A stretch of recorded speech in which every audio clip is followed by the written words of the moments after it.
Hello friends, कैसे आप सभी लोग। एक बार फिर से वेलकम है दीपा एकेडमी पर, जहां हम आपको बिहार बीएड एंट्रेंस एग्जाम 2025 के लिए टीचिंग एप्टीट्यूड की पूरी तैयारी करवा रहे हैं, वो भी सरल और बेहतरीन तरीके से।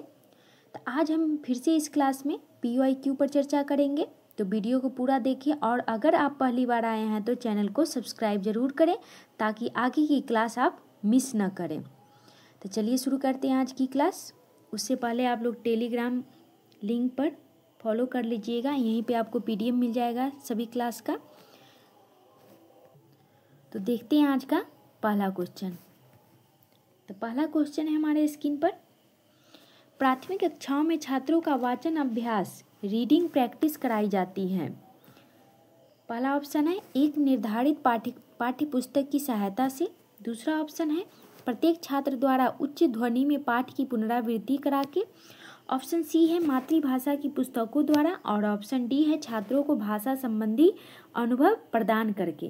तो इसका राइट आंसर हो जाएगा option D will be right answer. छात्रों को भाषा संबंधी अनुभव प्रदान करके। प्राथमिक कक्षाओं में छात्रों का वाचन अभ्यास रीडिंग प्रैक्टिस कैसे कराई जाती है? तो छात्रों को भाषा संबंधी अनुभव प्रदान करके। तो D will be right answer.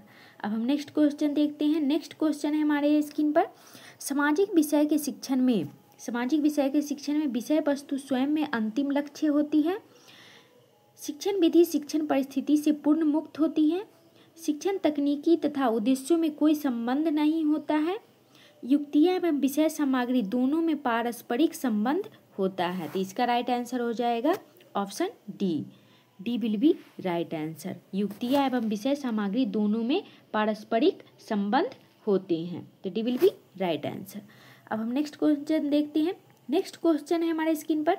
एक शिक्षण यूनिट के मूल्यांकन का प्राथमिक उद्देश्य होता है छात्रों को ग्रेड आधार पर वर्गीकृत करना, विभिन्न शिक्षण उद्देश्यों की समप्राप्ति की स्थिति से अवगत होना, शिक्षण उद्देश्यों के संदर्भ में छात्र प्रगति का पता लगाना, छात्रों को अधिकाधिक परिश्रम के लिए उद्यत रखना। तो इसका राइट आंसर हो जाएगा ऑप्शन बी, विभिन्न शिक्षण उद्देश्यों के समप्राप्ति की स्थिति से अवगत होना। तो B will be right answer. एक शिक्षण यूनिट के मूल्यांकन का प्राथमिक उद्देश्य होता है विभिन्न शिक्षण उद्देश्यों को समप्राप्ति स्थिति से अवगत होना। तो B will be right answer. अब हम अगला क्वेश्चन देखते हैं। अगला क्वेश्चन है हमारे स्क्रीन पर। यदि एक शिक्षक छात्र अभिवृत्तियों को जानने को उत्सुक है तो यह व्यर्थ प्रतीत होता है कि वह सोशियो ड्रामा का उपयोग करे, छात्र अभिलेखों को प्रयुक्त करे, पेपर पेंसिल परीक्षणों को प्रकाशित करे, अपने छात्रों को परीक्षण करे। तो इसका राइट आंसर हो जाएगा ऑप्शन सी, पेपर पेंसिल परीक्षणों को प्रशासित करे। सी विल बी राइट आंसर। अगला क्वेश्चन देखते हैं। अगला क्वेश्चन देखने से पहले एक बार फिर से हम याद दिला देना चाहते हैं कि आप लोगों का एग्जाम 28 मई का है, तो आप लोग अच्छे से तैयारी कीजिए। पांचवा क्वेश्चन देखते हैं। बाल व्यवहार के संदर्भ में निम्नलिखित में से कौन सा कथन असत्य है? यहाँ पे असत्य पूछा गया है। प्रत्येक व्यवहार का एक कारण होता है। व्यवहार सदैव लक्ष्यमुखी होता है। व्यवहार बालक की आवश्यकताओं की पूर्ति में सहायक है। व्यवहार उसमें निहित कारणों का सूचक होता है। तो इसका राइट आंसर हो जाएगा डी, व्यवहार उसमें निहित कारणों का सूचक होता है। D will be right answer. बालक व्यवहार के संदर्भ में निम्नलिखित कौन सा कथन असत्य है? तो व्यवहार उसमें निहित कारणों का सूचक होता है। D will be right answer. Next question देखते हैं। वह अंतिम अवस्था बताइए जो बालक को अभिप्रेरित व्यवहार को दिशा निर्देश प्रदान करती है। एक उद्देश्य, दूसरा है एक प्रलोभन, एक प्रेरक और एक लक्ष्य। तो इसका राइट आंसर हो जाएगा ऑप्शन डी, एक लक्ष्य। वह अंतिम अवस्था बताइए जो बालक को अभिप्रेरित व्यवहार को दिशा निर्देश प्रदान करती है। तो वो क्या होता है? एक लक्ष्य। D will be right answer. बालकों में स्नेह एवं प्रेम संबंधी आवश्यकताओं को प्रायः निम्नलिखित पद के अंतर्गत समूहीकृत किया जाता है। स्वीकृति, संवेगात्मक सुरक्षा, लोकप्रियता, मान्यता। तो इसका राइट आंसर हो जाएगा ऑप्शन बी, संवेगात्मक सुरक्षा। B will be right answer. अगला क्वेश्चन देखते हैं। बालक के व्यवहार को स्पष्ट किया जा सकता है उन उद्दीपकों के संदर्भ में जो उस पर कार्य करते हैं। उसकी असंतुष्ट इच्छाओं के संदर्भ में, उसके सामाजिक दबावों के संदर्भ में, प्रेरकों एवं लक्ष्यों के जटिल तंत्र के संदर्भ में बालकों के व्यवहार को स्पष्ट किया जा सकता है। तो कैसे कर सकते हैं? इसका राइट आंसर हो जाएगा ऑप्शन डी, प्रेरकों एवं लक्ष्यों के जटिल तंत्र के संदर्भ में। D will be right answer. अगला क्वेश्चन है हमारे स्क्रीन पर, क्वेश्चन नंबर 10। इससे पहले हम ये क्वेश्चन नंबर 10 नहीं 9 है। क्वेश्चन नंबर 9, एक शिक्षक अपनी मनोवैज्ञानिक आवश्यकताओं को सर्वोत्तम ढंग से संतुष्ट कर सकता है। एक शिक्षक अपनी मनोवैज्ञानिक आवश्यकताओं को सर्वोत्तम ढंग से संतुष्ट कर सकता है। कैसे कर सकता है? अज्ञान बालकों को उत्तम शिक्षण हेतु अपना जीवन समर्पित करने में, उत्कृष्टता के मानदंड स्थापित करने में, बालकों की उच्च उपलब्धियों में अपनी असफलताओं को भुलाने में, बालकों की आवश्यकताओं के प्रति संवेदनशीलता तथा सतर्कता में। तो इसका राइट आंसर हो जाएगा ऑप्शन डी, बालकों की आवश्यकताओं के प्रति संवेदनशीलता तथा सतर्कता पर। तो इसका राइट आंसर हो जाएगा बालकों की आवश्यकता के प्रति संवेदनशीलता एवं सतर्कता में। तो D will be right answer. अब हम नेक्स्ट क्वेश्चन देखते हैं। नेक्स्ट क्वेश्चन है हमारे स्क्रीन पर, क्वेश्चन नंबर 10। किसी व्यक्ति के आत्मसंप्रत्यय से तात्पर्य है योग्यता से, आत्मसम्मान से, अन्य व्यक्तियों के प्रति दृष्टिकोण से, पर्यावरण के प्रति दृष्टिकोण से। तो इसका राइट आंसर हो जाएगा ऑप्शन डी, पर्यावरण के दृष्टिकोण से। D will be right answer. किसी व्यक्ति के आत्मसंप्रत्यय से तात्पर्य है पर्यावरण के प्रति दृष्टिकोण से। D will be right answer. अब हम नेक्स्ट क्वेश्चन देखते हैं। नेक्स्ट क्वेश्चन है हमारे स्क्रीन पर, निम्नलिखित में से किसी आवश्यक रूप से आत्म प्रत्यय का अंग नहीं माना जा सकता है। पहला है अभिवृत्तियों को, दूसरा ऑप्शन है आदतों को, ऑप्शन सी है स्व मूल्यांकन को, ऑप्शन डी है सामाजिक मानकों को। तो इसका राइट आंसर हो जाएगा ऑप्शन बी, आदतों को। निम्नलिखित में से किसी आवश्यक रूप से आत्म संप्रत्यय का अंग नहीं माना जा सकता है। तो यहाँ पे निगेटिव पूछा गया है, तो B will be right answer, आदतों को। अगला क्वेश्चन देखते हैं। अगला क्वेश्चन है हमारे स्क्रीन, प्रायः ऐसा विश्वास किया जाता है कि नए शिक्षक निम्नलिखित क्षेत्र में अनुपयुक्त रूप से प्रशिक्षित होते हैं। क्या है क्वेश्चन? प्रायः ऐसा विश्वास किया जाता है कि नए शिक्षक निम्नलिखित क्षेत्र में अनुपयुक्त रूप से प्रशिक्षित होते हैं। तो ऑप्शन देखते हैं। ऑप्शन ए है अनुशासन, ऑप्शन बी है प्रेरणा, ऑप्शन सी है कक्षीय क्रियाओं का संगठन और ऑप्शन डी है माता पिता से सामाजिक संबंध। तो इसका राइट आंसर हो जाएगा ऑप्शन बी, प्रेरणा। B will be right answer. Next question देखते हैं। नेक्स्ट क्वेश्चन है हमारे स्क्रीन पर, यदि आप यह चाहते हैं कि अधिगम, यहाँ पे अधिगम होगा, लर्निंग प्रभावशाली हो तो सार्थक लक्ष्य का होना आवश्यक है। पहला ऑप्शन है पाठ्यक्रम उद्देश्यों के संदर्भ में, ऑप्शन बी है बौद्धिक विचारों के संदर्भ में, ऑप्शन सी है छात्रों के उद्देश्य एवं आवश्यकता के संदर्भ में और ऑप्शन डी है शिक्षक की योजनाओं के संदर्भ में। क्वेश्चन एक बार फिर से देखते हैं। यदि आप चाहते हैं कि अधिगम यानी कि लर्निंग प्रभावशाली हो तो सार्थक लक्ष्यों का होना आवश्यक है। प्रभावशाली बनाने के लिए लक्ष्य कौन सा आवश्यक है ये पूछा गया है। तो पाठ्यक्रम उद्देश्यों के संदर्भ में, बौद्धिक विचारों के संदर्भ में, छात्र के उद्देश्य एवं आवश्यकताओं के संदर्भ में, शिक्षक की योजनाओं के संदर्भ में। तो इसका राइट आंसर हो जाएगा ऑप्शन सी, छात्रों के उद्देश्य एवं आवश्यकताओं के संदर्भ में। सी विल बी राइट आंसर। अगला क्वेश्चन देखते हैं। अगला क्वेश्चन है, विद्यालय में छात्र प्रेरणा की शक्ति निर्भर करती है। विद्यालय में छात्र प्रेरणा की शक्ति निर्भर करती है, किस पे करती है? ऑप्शन ए है छात्र की आवश्यकताओं के संबंधी हताशाओं पर, ऑप्शन बी है निहित पुरस्कारों के आकर्षण पर, ऑप्शन सी है लक्ष्य संप्राप्ति के बाद अपेक्षित प्रेरकों की संतुष्टि पर और ऑप्शन डी है प्रलोभनों की उपयुक्तता पर। तो इसका राइट आंसर हो जाएगा option C, C will be right answer, लक्ष्य संप्राप्ति के बाद अपेक्षित प्रेरकों की संतुष्टि पर। C will be right answer. छात्रों की आवश्यकताओं संबंधी हतोत्साहित करने पर, ये तो निगेटिव है। निहित पुरस्कारों के आकर्षण पर नहीं, इससे सिर्फ बाहरी मोटिवेशन हो सकता है, आंतरिक मोटिवेशन नहीं आ सकती है। प्रलोभन की उपयुक्तता पर, ये और ये ऑप्शन सेम ही है, तो ये भी निगेटिव ही होगा। तो सी विल बी राइट आंसर। अब हम अगला क्वेश्चन देखते हैं। अगला क्वेश्चन है हमारे स्क्रीन पर, किसी बालक को पढ़ने हेतु प्रेरित करने का उत्तम ढंग है। यहाँ पे फिर से मोटिवेशन से ही पूछा गया है क्वेश्चन। तो ऑप्शन है उसके आत्मसम्मान को सुरक्षित करना, ऑप्शन बी है उसे प्रशंसा द्वारा फुसलाना, ऑप्शन सी है उसे सकारात्मक प्रलोभन प्रदान करना, ऑप्शन डी है उसके प्रेरकों का मार्गदर्शन करना। तो इसका राइट आंसर हो जाएगा ऑप्शन डी, उसके प्रेरकों का मार्गान्वितीकरण करना, उसको मार्ग दिखाना और उसे प्रेरणा देना। तो D will be right answer. हम अगला क्वेश्चन देखते हैं। अगला क्वेश्चन है हमारे स्क्रीन पर, बालकों की खेलकूद संबंधी रुचि जिनमें ऊर्जा अधिक व्यय होती है का अधिकतम विकास होता है।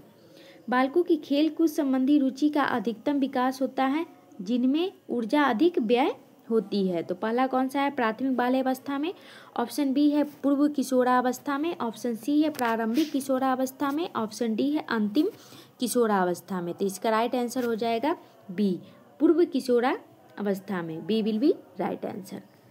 अब हम नेक्स्ट क्वेश्चन देखते हैं। नेक्स्ट क्वेश्चन है हमारे स्क्रीन पर, बालकों में जो रुचियां संबंधी व्यक्तिक विभिन्नताएं पाई जाती हैं वे परिणाम होती हैं, इंडिविजुअल डिफरेंस पाई जाती हैं वे परिणाम होती हैं आयु के, लैंगिक विभेदता के, अनुभविक पृष्ठभूमि के और प्रदत्त अवसरों के। तो यहाँ पे इंडिविजुअल डिफरेंस से क्वेश्चन पूछा गया है रुचियों के बारे में। तो ये किस पे होती है, तो इसका राइट आंसर हो जाएगा ऑप्शन सी, अनुभविक पृष्ठभूमि के द्वारा। सी विल बी राइट आंसर। अगला क्वेश्चन देखते हैं। अगला क्वेश्चन है हमारे स्क्रीन पर, मान लीजिए एक प्रतिभाशाली छात्र आपके द्वारा प्रदत्त कक्षा कार्य में बिल्कुल रुचि नहीं ले रहा है। ऐसे छात्र के साथ न्यूनतम प्रभावी ढंग से व्यवहार करने की शैली होगी उसे मनपसंद कुछ भी पढ़ने की सलाह देना, उसे विशिष्ट कार्य प्रदान करना, उसे आगामी कक्षा के कार्य संपादन का भार सौंपना, उसे विद्यालय के उपरांत रुककर कार्य समाप्त करने का आदेश देना। यहाँ पे क्वेश्चन फिर से पढ़ते, मान लीजिए एक प्रतिभाशाली छात्र आपके द्वारा प्रदत्त कक्षा कार्य में बिल्कुल रुचि नहीं ले रहा है। ऐसे छात्र के साथ न्यूनतम प्रभावी ढंग से व्यवहार करने की शैली होगी। कैसी होगी, उसे मनपसंद कुछ भी पढ़ने की सलाह देना, उसे विशिष्ट कार्य प्रदान करना, उसे आगामी कक्षा के कार्य संपादन का भार सौंपना, उसे विद्यालय के उपरांत रुककर कार्य समाप्त करने का आदेश देना। तो इसका राइट आंसर हो जाएगा ऑप्शन डी, उसे विद्यालय के उपरांत रुककर कार्य समाप्त करने का आदेश देना। तो D will be right answer. अगला क्वेश्चन देखते हैं। अगला क्वेश्चन है हमारे स्क्रीन पर क्वेश्चन नंबर 19, रुचि संबंधी विकास के संदर्भ में जो अनुसंधान हुए हैं उनसे प्राप्त निष्कर्ष है। निष्कर्ष में क्या है, रुचियां जन्मजात एवं मूल प्रवृत्तियात्मक होती है, यह जन्म से ही पाया जाता है। रुचियों की उत्पत्ति वातावरण में उपस्थित अवसरों पर निर्भर करती है। ऑप्शन सी है रुचियां विशेष आयु वर्ग एवं एक लिंग के बालकों में लगभग समरूप होती हैं। ऑप्शन डी है रुचियां व्यक्तित्व की अतिरिक्त वृद्धि के रूप में होती है। तो इसका राइट आंसर हो जाएगा ऑप्शन डी, रुचियां व्यक्तित्व की अतिरिक्त वृद्धि के रूप में होती हैं। D will be right answer. रुचियां क्या होती है, इंडिविजुअल होती हैं और वृद्धि के रूप में होती हैं, कभी कम कभी किसी चीज़ में नहीं रहती है रुचि, या कभी वो हो जाती है, उम्र के साथ बदलती रहती है। तो D will be right answer. अगला क्वेश्चन देखते हैं। अगला क्वेश्चन है, जब शिक्षक को कोई नया पाठ पढ़ाना हो तो शिक्षक को प्रारंभ करना चाहिए विषय के पुनर्विचार से, छात्र में निहित पूर्व पाठ संबंधी रुचियों से, शिक्षक की स्वयं की रुचि के अनुरूप विषय के महत्व की व्याख्या से। तो इसका राइट आंसर हो जाएगा ऑप्शन बी, छात्रों में निहित पूर्व पाठ संबंधी रुचियों से। B will be right answer, क्योंकि अभी सेंटर पर कौन रहता है, स्टूडेंट रहता है। टीचर साइड में रहते हैं और सेंटर पर स्टूडेंट को रखकर, यहाँ बीच में सेंटर पर स्टूडेंट को रखकर पढ़ाया जाता है। तो इसका राइट आंसर हो जाएगा option B, B will be right answer. अगला क्वेश्चन देखते हैं। अगला क्वेश्चन है हमारे स्क्रीन पर, प्रायः लड़के एवं लड़कियों की रुचियों में अंतर निम्नलिखित के परिणाम होते हैं। प्रायः लड़कियों और लड़कों की रुचियों में निम्नलिखित के परिणाम होते हैं। तो मूल्य प्रवृत्त्यात्मक गुणों के, सांस्कृतिक प्रभावों के, अंतःस्रावी ग्रंथियों के, जैविक कारणों के। तो इसका राइट आंसर हो जाएगा ऑप्शन बी, सांस्कृतिक प्रभावों के। B will be right answer. प्रायः लड़के एवं लड़कियों की रुचियों में अंतर क्यों होती है? मूल प्रवृत्त्यात्मक गुणों के नहीं, सांस्कृतिक प्रभावों से होती है, अंतः स्त्रावी ग्रंथियों के, ये भी नहीं होगा, और जैविक कारणों से, ये भी नहीं होगा। तो B will be right answer. अगला क्वेश्चन देखते हैं, क्वेश्चन नंबर 22, निम्नलिखित में से कौन से क्षेत्र में बाह्य रूप से शीघ्र परिवर्तन किए जा सकते हैं? तो ऑप्शन देखते हैं। पहला ऑप्शन है अभिवृत्तियों में, दूसरा है प्रलोभनों में, तीसरा है रुचियों में, और ऑप्शन चौथा है प्रेरकों में। तो इसका राइट आंसर हो जाएगा ऑप्शन बी, प्रलोभनों में। B will be right answer.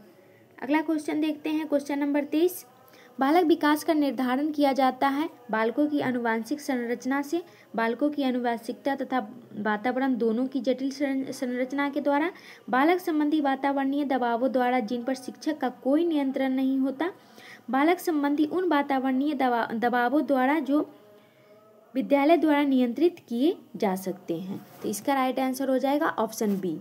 यहाँ पे क्या है? बालकों की आनुवंशिकता तथा वातावरण दोनों की जटिल संरचना के द्वारा, हेरिडिटरी और इन्वायरमेंट दोनों की जटिल संरचना के द्वारा क्या किया जा सकता है? बालक विकास का निर्धारण किया जाता है। तो B will be right answer. अगला क्वेश्चन देखते हैं। अगला क्वेश्चन है हमारे स्क्रीन पर, ये आज का सेकेंड लास्ट क्वेश्चन है। तो यदि स्नायु तंतुओं को ध्यान में रखा जाए तो बालक का स्नायु तंत्र होता है जन्म के समय पूर्ण विकसित होता है, यह शरीर के अन्य अंगों की तरह विकास की स्थिति ग्रहण करती है, यह वातावरणीय उद्दीपकों के अनुरूप विकास की तीव्रता ग्रहण करता है, यह अभिवृद्धियों का अंतिम पद होता है। तो इसका राइट आंसर हो जाएगा ऑप्शन ए, जन्म के समय पूर्ण विकसित होता है। तो ए विल बी राइट आंसर। अब हम आज का लास्ट क्वेश्चन देखते हैं, क्वेश्चन नंबर 25। हम डेली 25 क्वेश्चन कर रहे हैं ताकि आपके एग्जाम पॉइंट ऑफ व्यू से 25 क्वेश्चन में से 25 नंबर का क्वेश्चन रहता है एग्जाम में। टीचिंग एप्टीट्यूड से 25 क्वेश्चन 25 नंबर का रहता है, तो आपको 25 में से 25 क्वेश्चन का आंसर देना है और 25 में से 25 मार्क्स लेकर आना है।